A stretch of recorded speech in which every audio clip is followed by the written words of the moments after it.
Alô? Alô? E aí, gente, tudo tranquilo? Vamos continuar aqui falando agora sobre o método de Euler, né? Como a gente viu, o método de Euler é um método para a gente resolver equações diferenciais, né? Da forma derivada igual a uma função de t, que seria a nossa variável independente, e y, que seria a nossa função que a gente quer encontrar, né? E a gente trouxe para cá a nossa fórmula de recorrência, tá? Então vamos ver como é que a gente vai fazer essa implementação. Eu trouxe para a gente aqui um exemplo do livro texto, né? O exemplo 22.1. E tá escrito aqui, a gente tem a derivada de y de t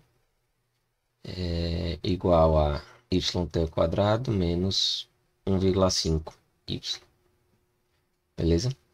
E aí a gente tem aqui o intervalo de t de 0 a 2 e o y0 valendo 1, certo? Então vamos ver como é que a gente pode implementar esse negócio aqui.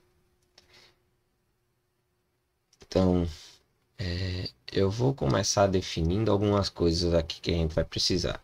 Então, o h, que vai ser o passo, né, do nosso método de Euler, ele vai ser o quê? Eu vou começar com 0,1, tá? De que a gente for usando, a gente vai aumentar esse passo. Diminuir, no caso, né? Para a gente refinar a nossa análise. Outra coisa que eu vou precisar definir aqui é quem é essa f. No caso aqui eu usei xy, né? Mas no caso, no nosso caso aqui, deixa eu alterar aqui. Pronto. Opa, deixa eu selecionar logo o kernel aqui do Julia. Pronto. Então f de tk, yk. Então a gente precisa definir essa f, né? Note que a gente fazendo uma comparação dessa primeira parte aqui com essa segunda parte aqui, a gente tem que a nossa f é, né, esse pedaço aqui. Então vamos definir aqui f de yt vai ser, definir aqui em linha mesmo, que fica mais fácil, né? É y t ao cubo menos 1,5 y, certo? Beleza. Definir aqui. O que mais? A gente precisa definir esse intervalo, tá? Eu vou definir esse intervalo como um range que vai de 0 a 2. E ele precisa ser, né? Vou usar ele, o passo que eu defini aqui, né? Que a gente vai usar no Euler para a gente fazer o passo também aqui do t. Beleza? E o y aqui, primeiramente eu vou fazer como um vetor. Então eu vou iniciar ele com um vetor, onde a primeira posição é 1. Opa, 1. Beleza? Então aqui a gente tem, fazer o seguinte, um ponto, né? Porque a gente vai precisar que esse vetor ele seja do tipo float, né? Se a gente deixar somente um, ele vai fazer como um vetor de inteiros. E provavelmente quando a gente calcular os outros y que receber um float, isso vai dar problema. Então vou colocar logo um ponto aqui. Qualquer coisa, quando a gente tiver terminado aqui, eu vou mostrar para vocês esse erro. Então beleza. Então vou fazer direto aqui, sem fazer função nem nada. Eu vou fazer fazendo direto a iteração aqui. Então vou fazer como a gente está usando k, né, lá na coisa. Então eu vou precisar o K ele vai variar de 1 até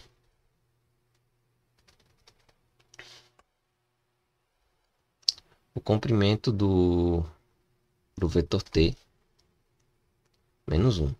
Por que menos 1? Porque a gente já tem esse primeiro aqui elemento, né? A gente já tem o primeiro elemento, então a gente só precisa ir até o penúltimo, certo? Deixa eu colocar o end aqui para não me perder. E a gente vai utilizar a função push, né?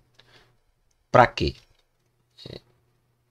A gente vai acrescentar a cada iteração aqui, a gente vai acrescentando no final do vetor, né?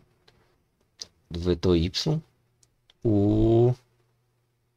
a fórmula de recorrência, tá? Então vamos lá, a gente vai ter um push y que vai ser o que?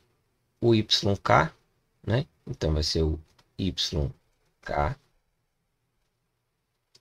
mais,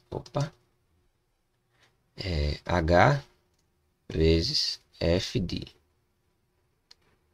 yk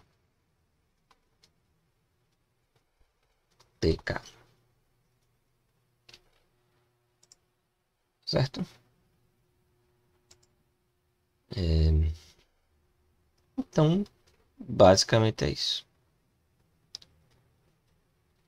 A gente pode verificar o resultado dessa nossa função utilizando plots, né? Então, eu vou dar um plot aqui, plot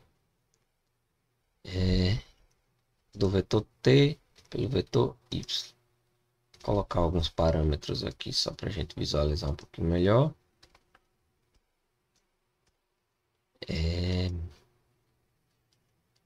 Que mais?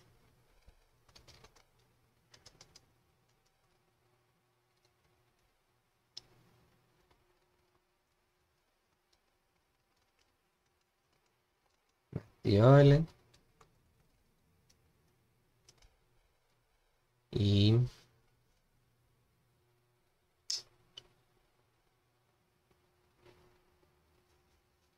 legend. Vou botar no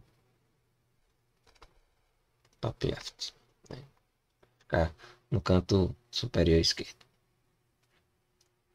Então vamos rodar para ver o que vai acontecer. Ele vai demorar um pouquinho aqui. E enquanto ele está rodando aqui, vamos fazer o seguinte.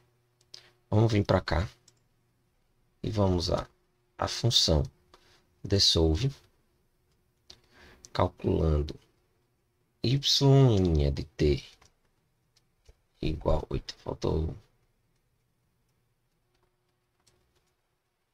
o seguinte. Então, y' de t, a gente tem que é igual a y de t vezes t ao cubo menos 1,5 vezes t, certo? E aqui eu vou colocar a nossa condição inicial, que é y de 0 é 1. Y de 0 é igual a 1. Beleza. E aí a gente tem esta belezura aqui.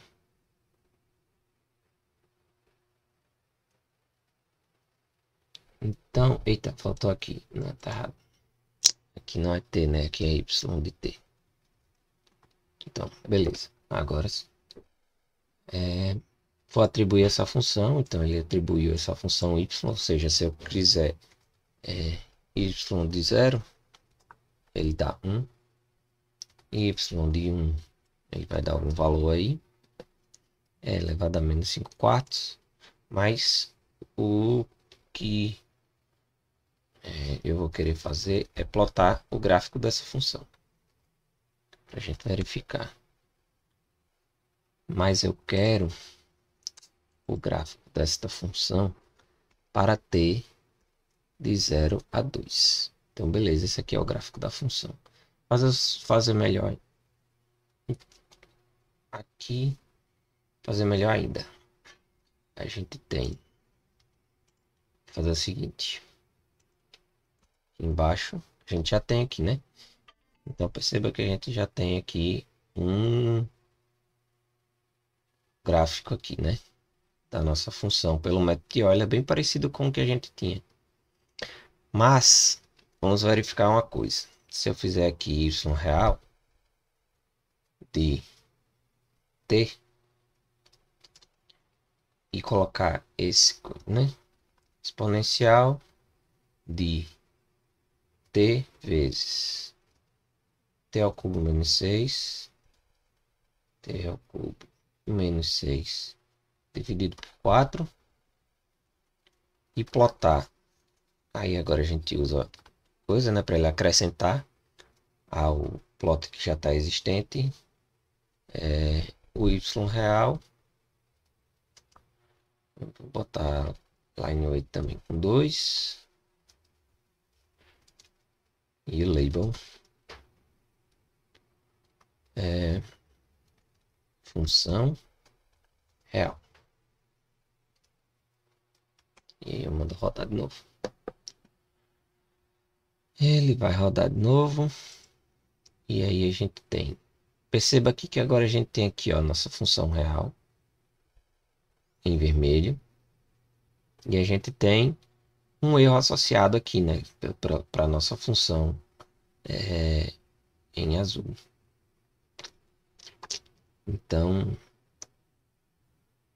como a gente começou daqui, então realmente, né, por esse aqui próximo aqui a gente tem um erro menor e a partir daqui a gente tem um erro maior.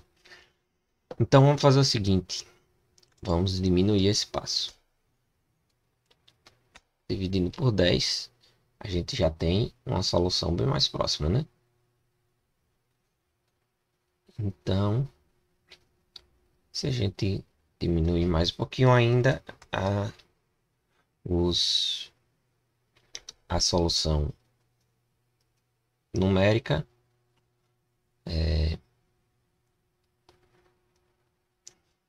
coincide com a solução analítica. Então, muito tranquilo, né?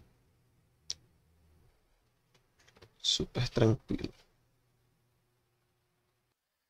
Vamos dar uma olhada agora como é que a gente pode fazer para resolver problemas de derivada de segunda ordem utilizando o método de Euler.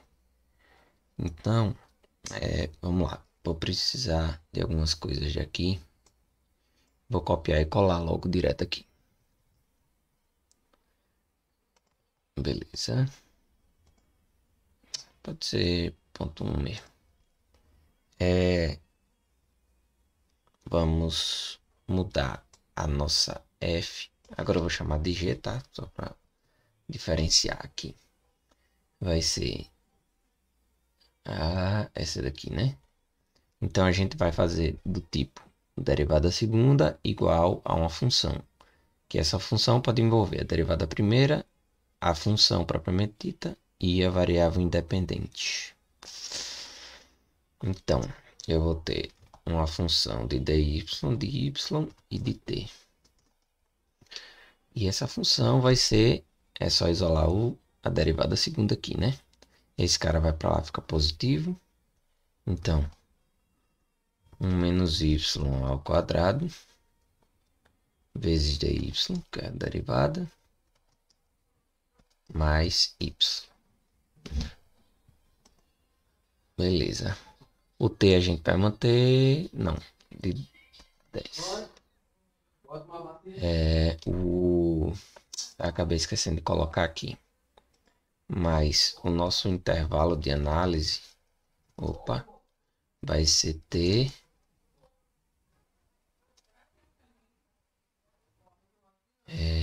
de 0 a 10. Beleza? Então a gente vai ter o t variando de 0 a 10. Essa anotação tá meio errada, mas enfim.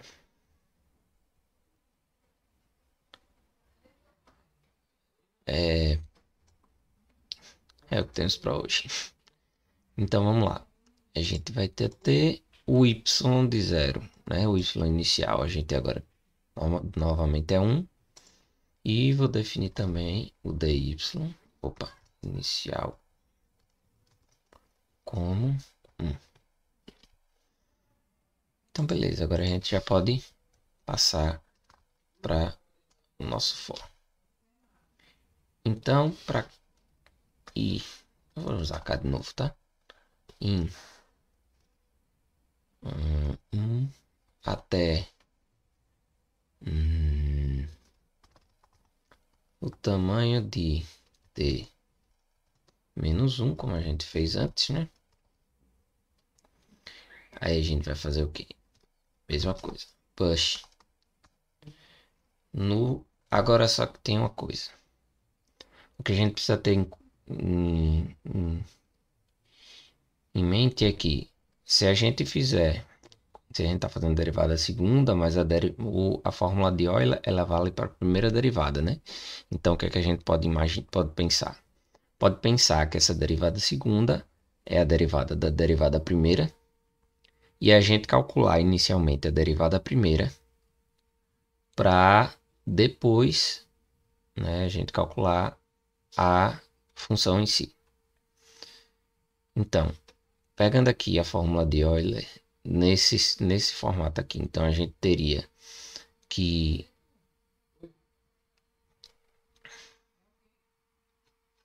não, deixa ser mesmo.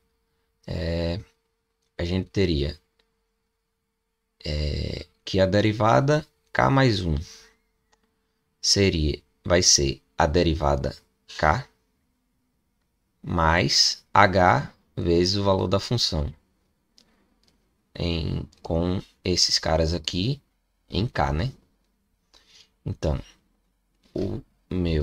vou colocar no dy, né? Ou seja, o meu elemento dy k mais 1 vai ser quem? Vai ser o dyk mais h vezes, no caso a gente está usando g agora, né? Então o dy vai ser o dyk, né? Que é esse cara aqui, que é o primeiro, e depois ele vai pegar sempre o anterior e o yk e o tk mais essa função. No caso a gente não depende de t, né? Então nem precisaria. Mas vamos lá e vamos plotar. Opa! E vamos plotar aqui a nossa função t por dy.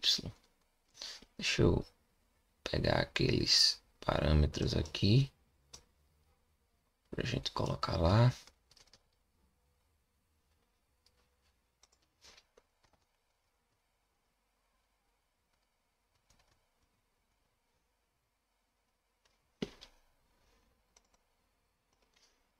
Derivada.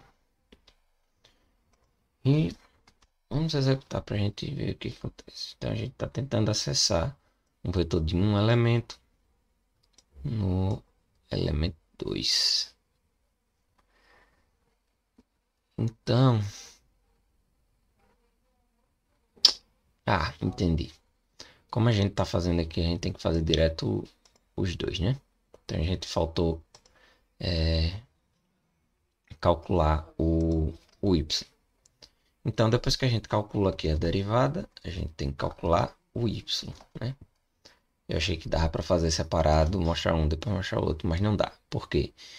Porque a gente vai precisar do y aqui para poder calcular o próximo dy, né? Então, como é que a gente vai calcular? Então, a gente sabe que a derivada de y, né?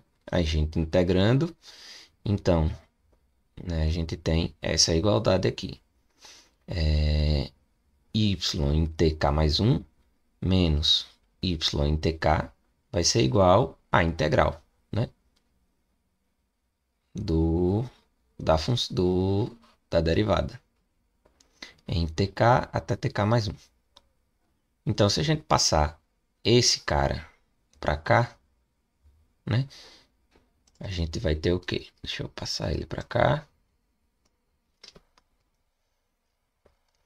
Passando para cá, positivo.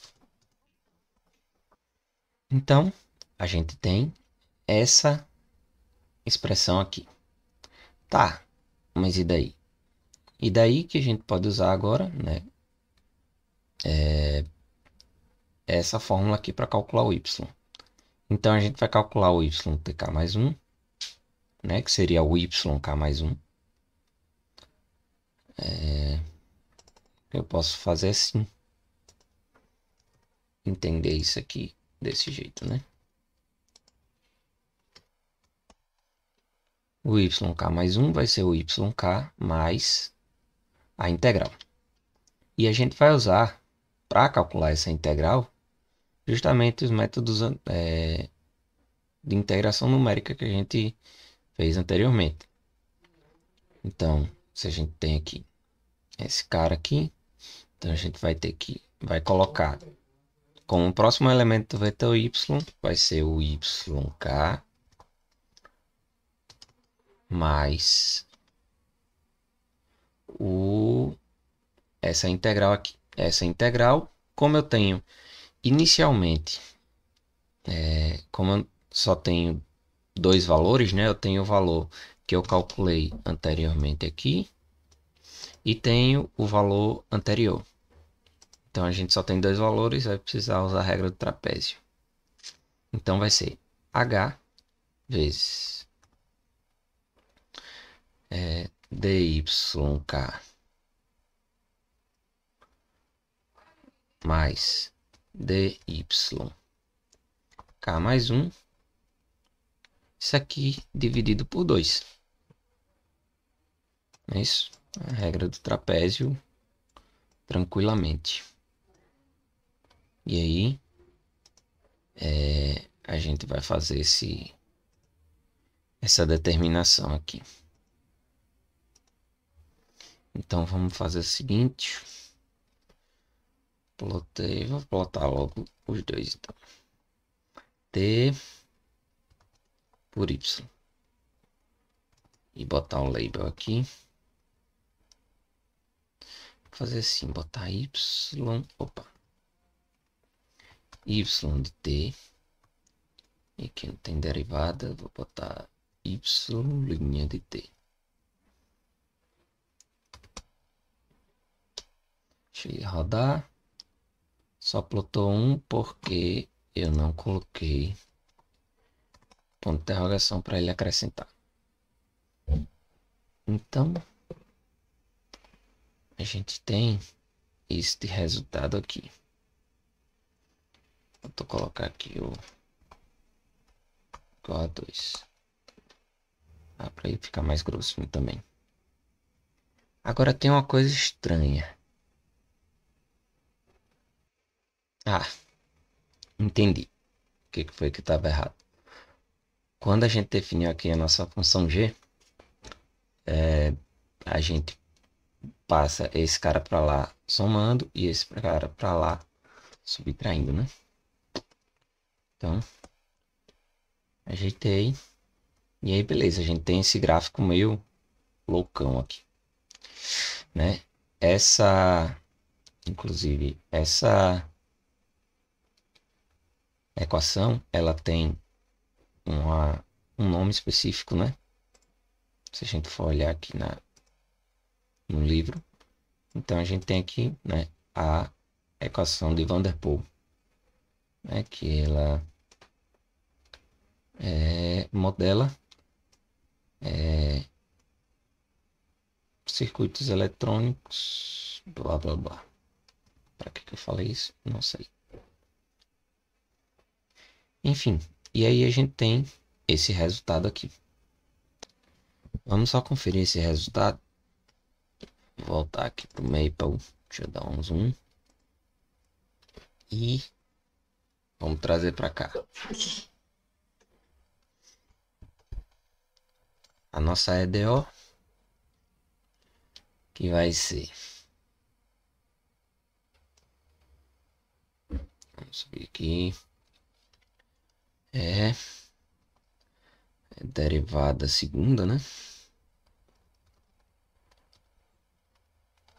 Y de t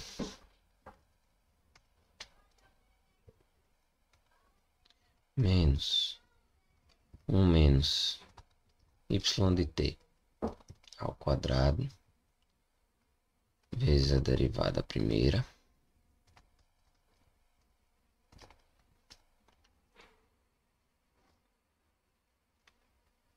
mais y igual a zero.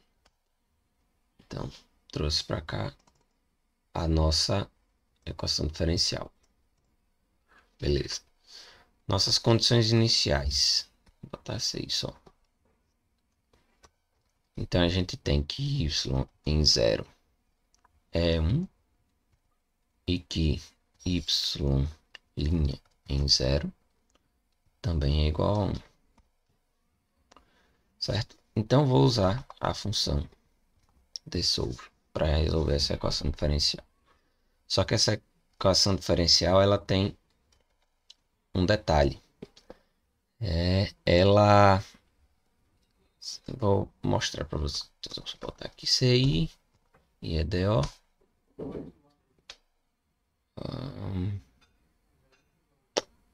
Y, T, Y não podem aparecer na EDO dada. Sim, aqui. Faltou T, né? Pronto. E aí, quando eu mandei resolver aqui, ele não retornou nada. Por quê?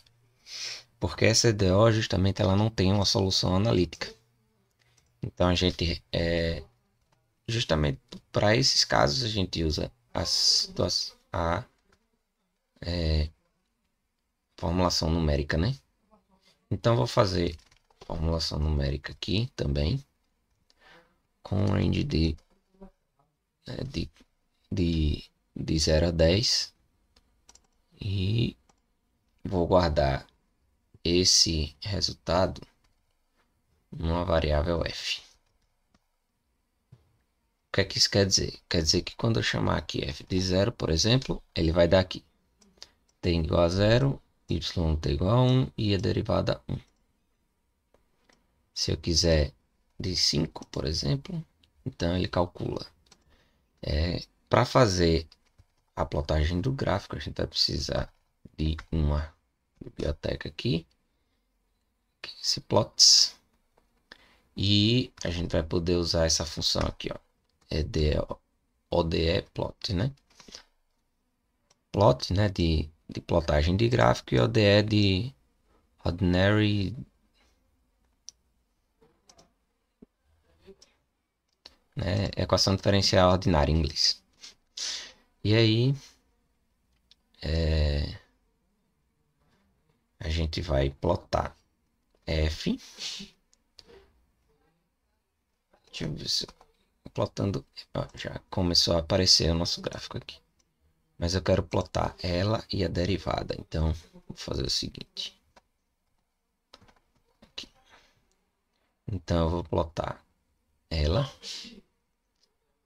a função. Então, t, o primeiro plot vai ser t, y de t. E o segundo plot vai ser de t, y' de t. Então, a gente tem as duas. Vamos fazer... Então, a gente tem aqui as nossas duas funções. O mesmo resultado de maneira idêntica ao que a gente obteve lá no nosso exemplo aqui, né? Show de bola. Então, para finalizar, vamos aqui, deixa eu apagar essa célula daqui, ver outra aplicação que a gente pode fazer do MathDOL, que é para retornar uma função. Então, vamos dizer aqui que eu quero retornar uma função que represente uma função, né, no sentido de programação, que retorne essa função matemática para qualquer ponto que a gente quiser. Então a gente vai fazer aqui, ó, uma função chamada método de Euler, beleza? E eu vou fazer da seguinte maneira. Eu vou ter um x 0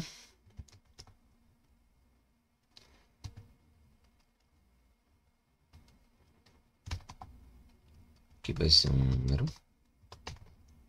Eu vou ter um y 0 que também vai ser um número. Essas vão ser as minhas condições iniciais. Eu vou ter uma função. Function. E vou ter também precisar do h, né? O h eu vou colocar aqui como float e vou colocar como opcional e vou iniciar ele como 10 a menos 4. Então tá certo. Só que aí eu vou criar uma outra função aqui dentro, que é justamente a função que eu vou retornar, tá? Então vai ser um y de x, e aqui no final aqui a gente vai dar um return y.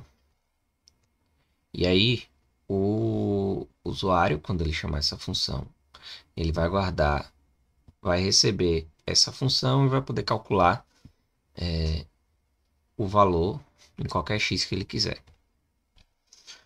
Então vamos lá.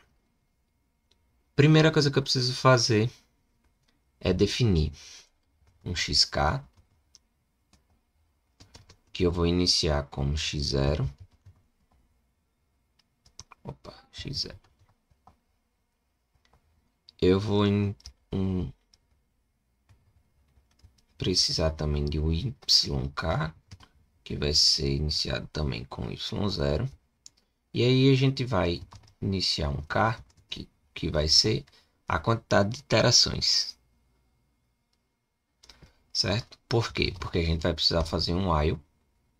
E qual é a ideia? A ideia é a gente começar nesse xk aqui, começando no x0 do método de Euler, e andar com esse xk até o x que a gente quer, tá? Com o método de Euler. Então eu vou fazer um while e eu quero nesse while verificar se o xk, né, como a gente está andando com ele, é igual ao x que a gente tem aqui, certo? Então vamos ver. Por razões de problema de representação numérica, eu vou fazer essa verificação da seguinte forma. Enquanto xk for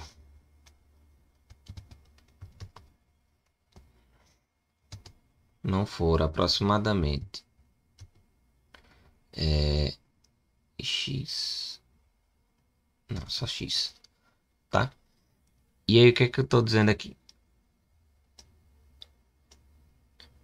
Eu vou verificar aqui primeiro. Xk é aproximadamente x.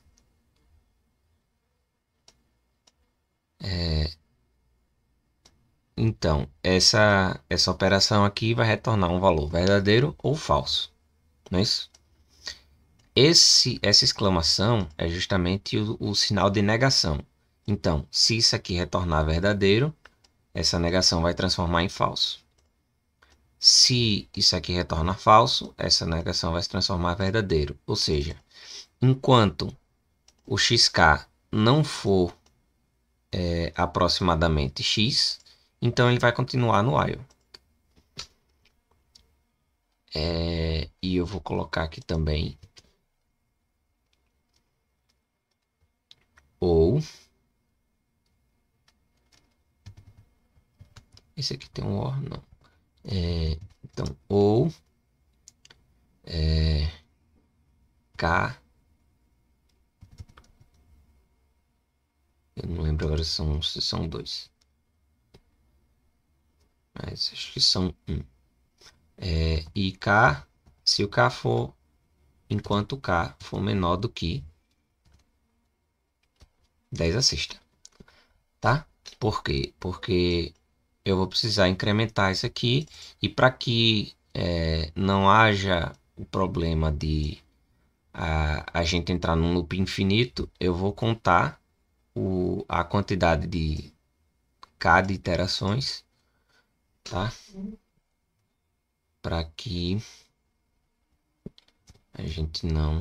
Eu vou inclusive iniciar o K em 0. E aí eu vou fazer K... Opa, K minúsculo. Vou incrementar 1 em K. Então, a primeira iteração. E aí a gente precisa verificar. O que é que a gente quer fazer, né? Como eu falei, é sair com o XK e andar até o X. Então a gente precisa ver se o XK ele for menor do que X, então eu vou ter que andar no sentido positivo do eixo X. Se o XK ele for no sentido negativo, a gente, se o XK ele for maior do que X, a gente vai andar no sentido negativo. Então, vamos lá. Se a gente tem aqui K mais 1, então se o XK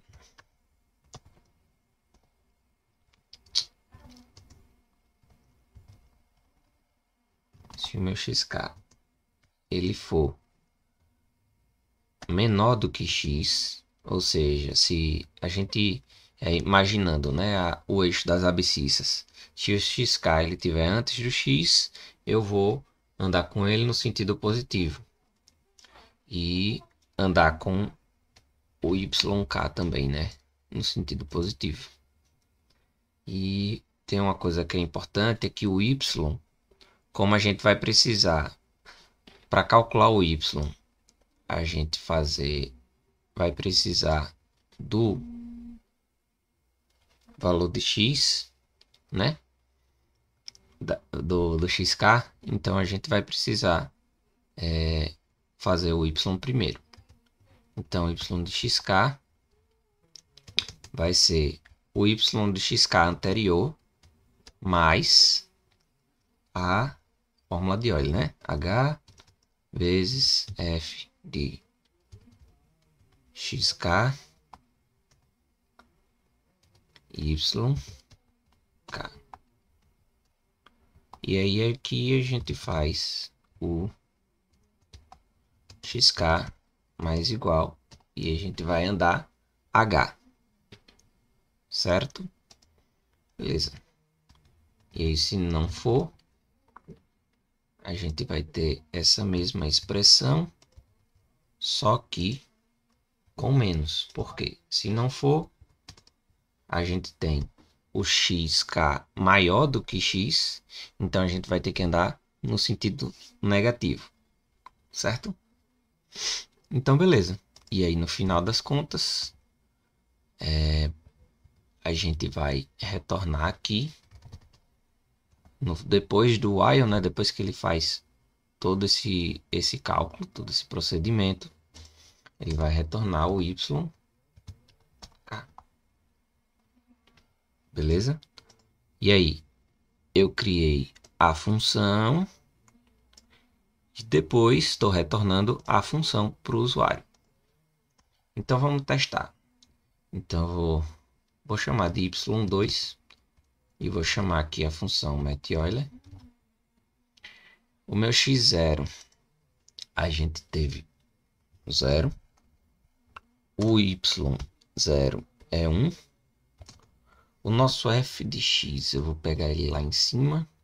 A gente vai fazer esse mesmo exemplo que a gente tinha feito, mas não é esse aqui não, é esse aqui.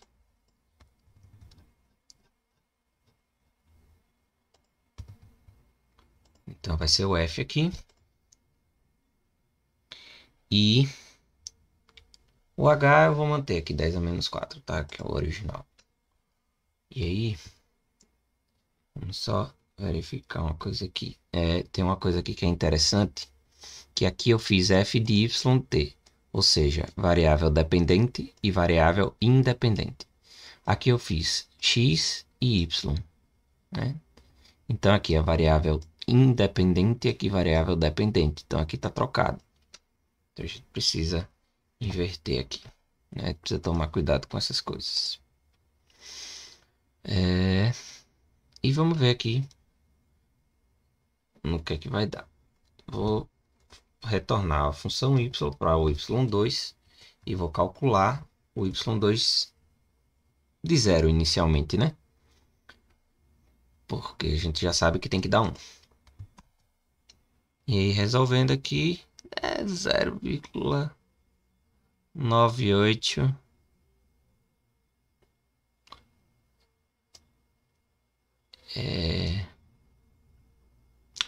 na verdade, isso aqui tem que ser um i, né?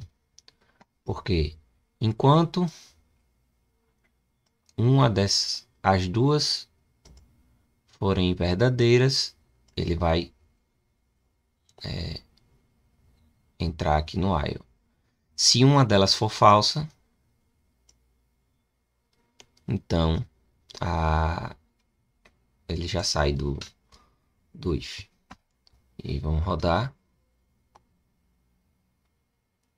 E ele está demorando um pouco mais do que eu acharia que deveria. Então, provavelmente era um ou mesmo. Deixa eu fechar ele, porque senão ele vai eternamente aí.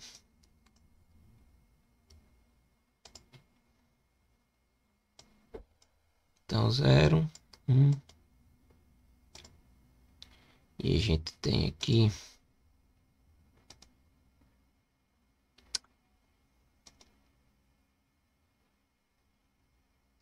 se uma dessas for verdadeira, ele continua. Se uma dessas for falsa, ele sai. Então é isso mesmo, realmente. Agora a gente executa e deixa ele iniciar. A gente tem quase um aqui, né? Tá um pouco estranho isso.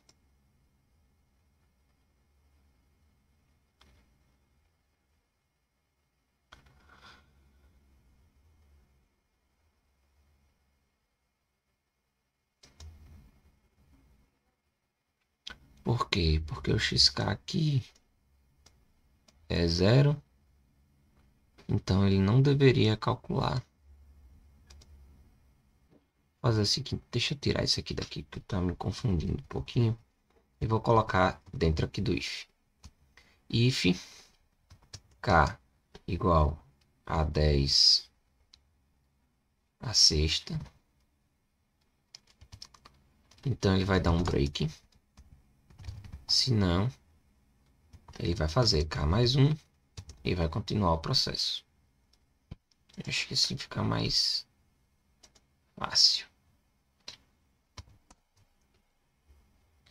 E aí ele deu 1, né? Bem melhor. Ele estava entrando numa iteração e estava calculando e estava dando um pouquinho diferente do resultado. Então vamos ver agora para 0.5. Para 0.5 a gente tem 0,479. E se a gente vier aqui no gráfico anterior, a gente tem aqui um pouquinho menor do que 0,5, né? Então tá coerente. Outro valor para a gente testar aqui é o 2. 2 a gente tem 2,71, 57. E olhando aqui, em 2 a gente tem aqui, ó, 2, mais um pouquinho mais de 2,5, né? Então, tá filé. Então, a gente conseguiu com sucesso para inclusive a gente ver um pouquinho, a gente pode até plotar novamente. E eu vou dar um plot. Vou fazer um T. Fazer um X agora dessa vez. Não faz muita diferença, né? Mas de 0,1 até 2. E vou plotar X e Y2 ponto de X. Ele vai demorar um pouquinho para pensar. E aí a gente tem aqui, ó, o nosso gráfico aqui, filé, igual ao que a gente teve, bem parecido com o que a gente teve anteriormente, né? Naquela primeira aqui. Muito parecido. Aqui, como o passo foi pequeno, ele ficou um pouquinho denteado, né? Mas se a gente botar aqui, por exemplo, boto 0,1, vamos ver se ele vai. Provavelmente agora ele vai mais rápido, porque o plot já está coisado. Pronto, 4 segundos. E a gente tem essa belezura de gráfico aqui. Então é isso, pessoal. Obrigado aí pela atenção e bons estudos. Até a próxima.